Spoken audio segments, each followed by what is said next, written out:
Salut les gens, petite vidéo pour faire un retour sur l'Elimination Chamber. Alors moi sincèrement je l'ai trouvé plutôt sympa, j'ai apprécié. Après j'ai vu que quelques personnes n'avaient pas aimé sur les réseaux sociaux. Mais je pense qu'on se plaint beaucoup et parfois peut-être même un peu trop alors qu'ils font quand même des efforts et faut le voir. Voilà. Moi je pense sincèrement que c'est un bon show. Alors en disant ça je vais peut-être me faire des ennemis mais moi je pense qu'on se plaint beaucoup et le show était plutôt intéressant en ce moment. Sachant que ouais il y a eu des pay-per-view plutôt pas très intéressants ou des petits soucis récemment c'est vrai. Mais moi les Mission Chamber je l'ai trouvé plutôt classe. En tout cas voilà je vous fais un retour là-dessus. Le premier match. Alors moi, j'en ai pas vu le grand intérêt. Après, c'est deux grands catcheurs, donc forcément, c'était plutôt intéressant. C'était Drogulak contre Yes, Yes, Yes, Yes, Yes contre Daniel Bryan. Donc forcément, c'est Daniel Bryan qui a gagné. Le match était intéressant, mais voilà. Moi, dans le pay-per-view, j'en vois pas l'intérêt. Si vous voyez l'intérêt, bah, dites-le moi en commentaire parce que moi, sincèrement, je vois pas à quoi il a pu servir. En plus, pas de chance pour ceux qui ont l'œil pendant quelques secondes. Apparemment, on aurait vu l'entrejambe de Daniel Bryan. Bon, bah, c'est les risques du métier, pas cool pour lui. Donc, voilà. En tout cas, il y en a qui ont vraiment l'œil, l'œil du tigre. Et donc, voilà, forcément, Daniel Bryan qui gagne avec un yes lock. Ensuite, ah ouais, là par contre, moi je suis plutôt content. C'est tout ce qu'il y a sur Andrade, Humberto Carrillo, Angel Garza, un truc comme ça, parce que j'ai déjà dit je l'ai mal déjà dit déjà dans une vidéo, et je suis sûr que je suis en train de recommencer. Mais donc voilà, moi j'apprécie beaucoup parce que ça met un style un peu lucha et ouais ouais c'est vrai qu'il y a aussi la lucha party, mais c'est très très différent. Donc ouais voilà, il y a un petit côté lucha que moi j'apprécie énormément. Ça fait du bien de voir des Mexicains un peu envahir la WWE, même si c'est pas nombreux, mais au moins ils sont là. Et moi je trouve ça plutôt cool. Ensuite, le match entre Andrade et Humberto Carrillo. Moi ce que j'ai bien apprécié en fait, c'est qu'Andrade en fait il est tout dans la puissance, dans la force. Et Humberto Carrillo, mais il est capable de te faire des trucs de ouf. Comme le Rana qu'il a fait, c'était vraiment énorme. D'ailleurs, il y a quelqu'un d'autre qui a fait un Rana super intéressant, mais j'en reviendrai plus tard dans la vidéo pour en parler. Et donc c'était vraiment super sympa. Le mélange entre les deux, voilà, ça faisait vraiment classe. Et puis Zelina, voilà, c'est toujours sympa de la voir sur le côté, toujours en train de crier. Moi j'aime bien, ça y va super bien. Même si j'aimerais bien la voir un peu en tant que catcheuse, mais bon, peut-être que ça viendra. Et puis après tout, elle se plaît peut-être en manager, et puis c'est très bien. Du coup, le gagnant, c'était Andrade. Donc ouais, pour le moment c'est Andrade. Moi j'ai eu des doutes. Tout simplement parce qu'Umberto Carrillo, on sait très bien qu'ils veulent le faire monter. Après, on ne sait pas quand, à quel moment, mais ça va forcément arriver à un moment ou à un autre. Et voilà, là, bah, c'est Andrade, mais je suis sûr qu'un jour ou l'autre, ce sera Umberto Carrillo. Après, à voir quand est-ce que ça arrivera. Ensuite, on a eu l'Elimination Chamber match. Du coup, il y avait The Miz et John Morrison, Robert Roode et Dolph Ziggler, les Lucha House Party et ensuite les Heavy Machinery. Alors Heavy Machinery, j'y reviendrai plus tard, mais moi c'est une équipe que j'adore sincèrement. Ensuite il y a eu le New Day et enfin les Usos. Donc moi j'ai adoré. Ce qui m'a fait marrer c'est Otis. Il y a un moment en fait il se jette sur Dolph Ziggler. Dolph Ziggler se pousse et en fait Otis se mange la glace et il arrive à l'extérieur du ring. Et voilà c'était vraiment sympa. Pour les fans qui étaient sur place, ça devait vraiment être un truc de ouf. Moi, j'ai grave kiffé, c'était sympa. Ensuite, le spot qui était plutôt intéressant, que j'ai bien aimé, c'est Lince Dorado en fait qui monte en haut de la cage. Et là, il te fait un salto pour attirer sur tout le monde. Et moi, j'ai trouvé ça juste de la folie, c'était énorme. Donc voilà, comme je disais tout à l'heure, il y en a plein apparemment qui n'ont pas aimé le pay-per-view ou qui ont été déçus sur le pay-per-view. Est-ce qu'ils ont été déçus sur ce match-là? Je sais pas, c'est vrai qu'ils ont déjà fait des matchs plus intéressants que ça, mieux que ça du moins. Mais moi, franchement, j'ai adoré, j'ai trouvé ça vraiment super classe. Le mélange des équipes, etc. C'était vraiment, vraiment super top. Et ouais, voilà, il y a eu pas mal de spots. J'en ai cité deux comme ça de mémoire, mais franchement, ouais, c'était vraiment, vraiment classe. Et forcément, ceux qui ont gagné, c'était The Miz et John Morrison.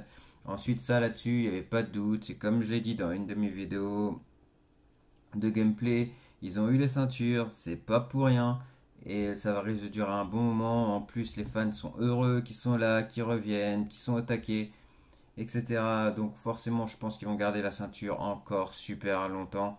Et quelque part, c'est tant mieux. Même si moi, j'adore les New Day, mais bon, voilà. C'est comme ça. Et puis New Day, ils ont été longtemps champions. Donc il faut un petit peu que ça tourne. C'est vrai, c'est vrai, c'est vrai. Ensuite, ah ouais, alors là, thank you Taker, thank you Taker. Alors franchement, moi, je suis super heureux. J'ai fait le rêve sur le gameplay et du coup, Undertaker m'a permis que ça soit réalisé. Et franchement, j'étais mais vraiment super heureux. Donc bien sûr, je parle du match entre Aleister Black et AJ Styles. Le truc déjà, moi j'étais super content, c'est qu'Aleister Black, je l'ai connu à l'époque de Tommy End. À l'époque, il était à W, à la WXW, excusez-moi. Oui, c'est bien ça. Si j'ai pas de bêtises, si je dis une bêtise, excusez-moi. Mais de mémoire, c'est bien ça. En tout cas, la fédération qui est en Allemagne et qui cartonne plutôt pas mal. Donc voilà, mais je crois bien que c'est ça. De mémoire, j'ai un doute bizarrement alors que je le dis tout le temps, mais je crois vraiment que c'est VXV. Donc voilà. Voilà, VXV, chaque fois je fais des abrégés, donc du coup la WXW. Et voilà. Donc je l'ai connu. Je retourne à nos moutons. Je l'ai connu à l'époque de Tommy End. Je l'ai vu deux, trois fois en show en France. D'ailleurs, merci à Pierre Booster Fontaine, ceux qui le connaissent.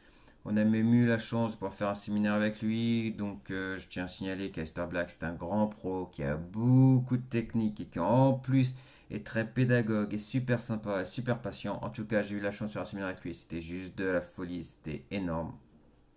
Et voilà. Et du coup, oui, on l'a vu en France. Dédicace aussi à Tristan Archer qui a eu plusieurs matchs avec lui par rapport à ça.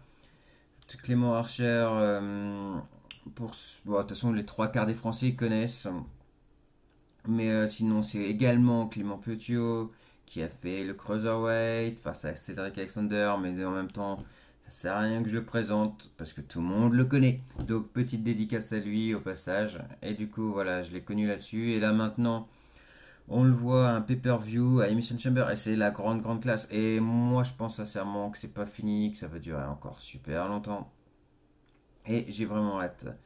Donc j'ai eu un peu peur en fait, c'est quand AJ Styles il a appelé The aussi, ses partenaires, et qui disent tenez à Lester Black, et puis bah du coup les faire la misère quoi. Et à partir de ce moment-là, t'as la musique du Taker qui arrive, et le Taker arrive pour défendre Lester Black. Et ça voilà, c'était juste de la folie, j'étais super content, donc merci au Taker. Ah oui aussi, petite dédicace à un pote, il se reconnaîtra sûrement, je pense que ça ne le dérangera pas que je parle de lui dans la vidéo, au contraire. Sur le site de WWE, en fait, il a mis qu'il y aura Aleister Black et l'Undertaker face à AJ Styles et son équipe. Et en fait, pour le charrier, j'ai mis en commentaire est-ce que tu es en train de rêver? Et en fait, maintenant que j'ai vu le pay-per-view, bah, je me dis je l'ai peut-être charrié pour rien parce qu'après tout, c'est pas infaisable quoi. C'est vraiment possible qu'il fasse une équipe Taker Aleister Black le temps d'un match. Du moins, on peut le rêver. Donc ça pourrait être vraiment de la folie. Et du coup, vu ce qui vient de se passer là, c'est vraiment fort possible. Donc forcément, le champion, pas encore, t'emballes pas, t'emballes pas. Le gagnant, c'est Aleister Black. Et voilà, moi je suis vraiment super content pour ça. Et c'est vraiment cool parce qu'il mérite. Donc c'est vraiment classe. Ensuite, ouais, on a eu The Street Profit contre Seth Rollins et Murphy. Alors j'espère qu'ils vont mettre le Street Profit sur d'autres matchs, qui vont leur donner d'autres adversaires, parce que j'espère pas que ça dure trop longtemps sur Seth Rollins et Murphy, parce qu'ils aiment bien faire des matchs très répétitifs comme ça et ça serait embêtant. Par contre, la chose qui est super bien, c'est que The Street Profit a gardé la ceinture, et ça c'est vraiment énorme, parce que moi je les apprécie vraiment énormément au micro, à faire leurs promos. Ils sont vraiment énormes, ils savent divertir le monde et c'est de la folie. Et en plus de ça, en ring, ils gèrent. Et voilà, moi, c'est une équipe que j'apprécie beaucoup. Ils sont là et j'espère qu'ils seront là encore longtemps parce qu'ils sont vraiment top. Donc voilà, c'est vraiment super classe qu'ils aient gardé leur ceinture et moi, je suis super content pour ça. Ensuite, qu'est-ce qu'on a eu? Ah oui, bon, ça. franchement, je me suis planté, mais comme énormément de monde, je pense, c'est Braun Strowman en match handicap face à Sami Zayn, Cesaro et Shinsuke Nakamura. Donc le match était super bien monté, mais voilà, c'était marrant, c'était sympa. Et le seul truc, c'est que voilà, c'est ce que je viens de dire, je me suis largement planté. Parce que j'aurais vraiment cru que ça allait être Braun Strowman qui allait gagner. Et en fait, non, la ceinture revient à Sami Zayn qui est un nouveau champion. Après, ça ne me dérange pas parce que Sami Zayn, c'est un champion que j'apprécie énormément.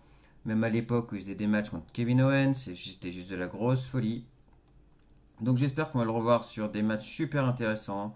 J'ai vraiment hâte, en espérant qu'ils savent mettre ça en place à WWE. S'il vous plaît, mettez ça des trucs super sympas avec Sami Zayn. Et donc voilà, tant mieux que ce soit Sami Zayn. Mais moi franchement, je me suis planté mais énormément. J'étais vraiment à côté de la plaque. Ensuite, alors là, je suis super content. On arrive sur le main event. Donc du coup, mon gameplay, j'avais dit que le final, ça serait Asuka contre Shayna. Après, j'ai dit que je voulais énormément que ce soit Shayna, mais que malheureusement, je penserais que ce soit Asuka. Mais en fait, j'aurais pu aller au bout de mes idées, parce que c'était bien Shayna qui a gagné. Et ça, c'est plutôt classe. Donc je suis content pour ce match-là, parce que du coup, j'ai fait un bon plus ou moins un bon prono, et c'était plutôt classe dans cette vidéo-là. Ouais, le match était plutôt intéressant. Après, je me souviens pas forcément des gros spots qu'il y avait.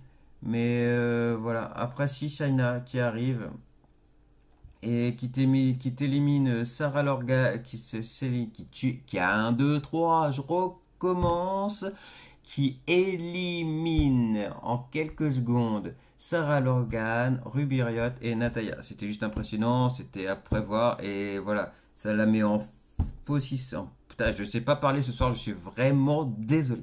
Ça la met en position de force et du coup, voilà, ça met son personnage en valeur et c'est plutôt cool. Après, ce que. Pour c'est là-dessus, parce que du coup, maintenant ça me revient. Ce que j'ai trouvé impressionnant, c'est Shayna, comment elle a balancé la tête de Liv Morgan contre en fait la cellule. C'était juste énorme en fait. Elle sort et en fait, quand la cellule elle lui a cogné la tête, mais la tête c'était juste impressionnant. J'espère juste que sa nuque était super bien protégée parce que la pauvre elle a dû avoir mal quoi. Et donc voilà, et du coup Asuka elle rentre. Et là c'était super rapide et forcément c'est Shayna qui gagne. Donc à voir par la suite pour le match contre Becky à Elimination Chamber. Moi j'ai hâte de voir parce que franchement c'est deux grosses combattantes et je pense que le match va vraiment être très fight. Donc j'ai vraiment envie de voir ce que ça donne parce que ça va être juste de la folie. J'ai hâte de voir ça. Je pense que ça va être un super match. Donc voilà pour les matchs. Moi en général c'est ce que j'ai dit en début de vidéo. Je l'ai trouvé plutôt intéressant l'Elimination Chamber. Après bah s'il y en a qui n'ont pas aimé parce que j'ai cru voir ça sur quelques réseaux. Bah, mettez-moi en commentaire pourquoi, parce que du coup ça m'intéresse. Il y a peut-être des reculs que je n'ai pas aussi forcément, même si je trouve qu'on se plaint beaucoup, comme je l'ai dit, ok, j'assume. Mais voilà, ouais, je veux bien votre retour pour voir pourquoi vous n'avez pas aimé ça, et voilà. Donc moi les gens, je vous laisse là-dessus. N'hésitez pas à vous abonner. Ah oui, du coup, je vous dis, n'hésitez pas à vous abonner tout simplement. Pourquoi? Parce qu'il y a quelques temps, j'avais proposé pour mes gameplays que vous me proposiez des matchs que vous voulez en fait. Donc n'hésitez pas à me dire les catcheurs, les catcheuses, si vous voulez les voir à Raw, à SmackDown, à NXT, et dans quel style de match. Et moi en fait je me ferai un plaisir de les jouer. Et voilà, ça pourrait être sympa de partager là-dessus. J'avais proposé l'idée, il y a eu quelques retours, mais malheureusement la WWE a eu un grand agenda et j'ai laissé tomber ça. Mais je pense vraiment le remettre en place. Et c'est ce que j'avais dit aussi récemment. Il y a mes pops derrière. Je voulais faire aussi une petite vidéo là-dessus, un petit peu sur ma collection, parce que je n'ai très peu fait. Et ça peut être aussi très intéressant. Profiter, voilà, qu'il n'y ait pas trop de pay-per-view pour faire ça entre deux. Ça peut être relativement sympa. Donc n'hésitez pas à vous abonner pour voir ces vidéos-là. Ensuite, si vous avez des idées, bah, proposez-les-moi, parce que du coup, c'est comme ça qu'on fera avancer la chaîne. Et ça serait plutôt classe qu'on la fasse avancer ensemble. Donc voilà les gens, n'hésitez pas à réagir. Moi je vous dis à très vite. Et on se tient au courant. Salut les gens!